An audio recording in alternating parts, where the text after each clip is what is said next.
Hello, good morning. Time for business.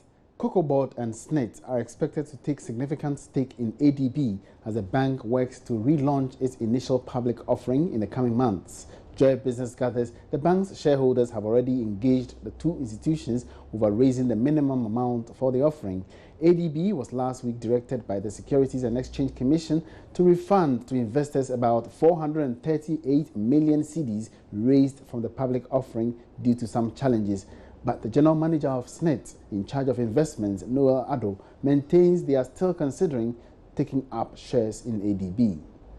I must say that we are yet to take a decision on ADB. I mean, we had planned to take part in the IPO some years back, but you know, every now and then the transaction was kept on hold. So this time around, we are yet to go through an approval process to take a decision on ADB, which we will communicate to them shortly. He has maintained that it will soon begin its new share sale after the refund to investors. Now, the Minister for Lands and Natural Resources, Nii Samuels, has tasked chiefs to lead the fight against illegal mining in the country. This, according to the minister, is crucial in ensuring that the investments of companies engaged in legitimate business are protected. Some mining firms in the country have for some time now been battling illegal miners who have been encroaching their concessions, thereby threatening their businesses. Speaking with Joy Business at the 88th Annual General Meeting of the Ghana Chamber of Mines, Nii Samuels called on institutions to consider conducting research into the negative impact of Galamsey activities into the country. Anybody, especially a chief, who fights Galamsey is a hero, because the chiefs are the custodians of the land, and when there's land around and the chief has who has jurisdiction, it's his duty to make sure that the land, what happens on the land, is healthily done, is sustainably done, it doesn't cause issues with health, hazards such as what happens to the water. You know, many of our water bodies, we are saying, have been polluted by Galamsey activities. If some chiefs out there are fighting Galamsey, let me say this, I want to see them do more.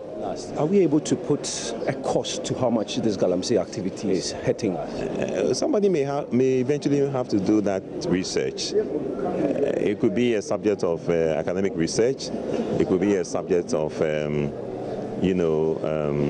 the industry research. The industry may also, and I call upon the Chamber of Mines, they may find the resources and help all of us to, maybe they may find the right people who have the right knowledge to find out exactly how it's affecting us as a nation. But eventually we may want to find that out, yes.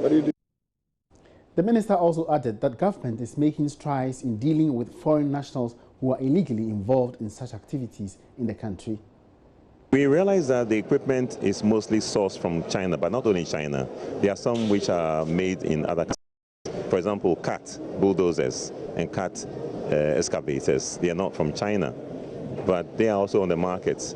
But I agree that a lot of the equipment is probably bought more cheaply and supplied more cheaply from China. And we know that Ghanaians hold hands with Chinese for these activities. And the law provides that any Ghanaian who, together with foreigners, carry out these activities will be subject to very severe penalties indeed.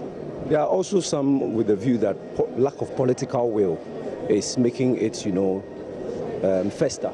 No, I don't think that is true. What is happening is that at all the levels, I mentioned chiefs. Imagine there's a village, there's a chief, there's a town, there's a chief, and there's a mining community. And if the chief himself is an interested party, guess what that means?